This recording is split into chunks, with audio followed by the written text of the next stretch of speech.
Хүүхдүүдийнхээ өмсдөггүй эдлэгээ багтаа гутлыг бусдад хандуулж, бусдад туслах дулаан гутал аян 13 дахь жилдээ өрнөж байна. Анх Эрдэнэтхотоос 2 гутлаар эхэлж байсан энэ аян өнөөдөр 21 аймгийг хамарч нийтдээ 100 мянга гаруй хүүхдэд дулаан гутал хувцас хандуулжээ. Дулаан гутал аян нь цагаан сар хүртэл үргэлжлэх учраас нийтгийг хүссэн хүн бүрд нээлттэй байна. Цэвмэд анх ажиллаа хийж байхдаа 2 хүүхдэд дулаан гутал бэлгэлжээ. Гутал авсан хүүхдүүдийн баярлж байгаа мэдрэмж дулаан гутал аян эхлүүлэх урам зориг харилсан маань ингээд амьдралын түвшин доогуур 10,000 хүүхдэд гутал хандивлах зорилго тавин тогтмол аян болгожээ. Түүний хувьд хүүхдийн аз жаргалтай амьдралын төлөө шантаралгүй ажилдгаа ярьлаа.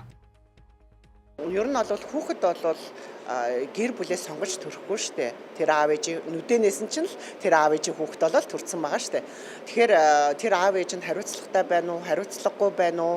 Тэрнээс үл хамааран хүүхдэд өгөх тусламж бол хамгийн нүдэ олсон тусламж гэж боддог. Тийм учраас бол хүүхдэд тусалж байгаа энэ аян маань бол ингэж өргөцсөн байх гэж бодож байгаа. За тэгээд хүүхдүүд бол маш олон түүхүүд байгаа. Одоо дундааны гуталтай хүүхдүүд ч байна, эмээгийнхаа гутлыг ээжлээд өмсдөг хүүхэд ч байна. Хизээч одоо 2 ихэр мөртлөө хизээч 2 ихэр хувцас өмсөж байгаагүй хүүхдүүд байна. Хүчрхийлд өртсөн маш одоо хэцүү байгаа ийм хүүхдүүд ч гэсэн байна. Маш олон түүхийг дулаан гутлын энэ түүх ингээд бичээд явдаг.